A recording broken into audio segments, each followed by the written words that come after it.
دوستو، آسٹریلیا اور پاکستان کے مابین پہلے دن کا کھیل اختتام پذیر ہو گیا۔ ہمارے دونوں اوپنر ناکام رہے، مگر اس کے بعد دوران میچ کیا کچھ ہوا، مختصر ویڈیو کلپ آخر تک لازمی دیکھیں۔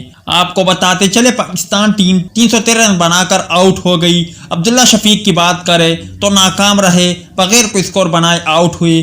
سائم ایوب بھی بغیر کوئی اسکور بنائے آؤٹ ہوئے۔ شان مسعود کی بات کریں، وہ 35 رن بنا کر چلتے بنے۔ بابر اعظم بھی 26 رن بنا کر چلتے بنے اور بابر اعظم کے لیے دورہ بالکل بھی ٹھیک ثابت نہیں ہوا۔ ساؤ شکیل 5 رن بنا کر آؤٹ ہے۔ اس کے بعد محمد رضوان نے ذمہ دارانہ بلے بازی کا مظاہرہ کیا۔ آغا سلمان نے ان کا بھرپور ساتھ دیا۔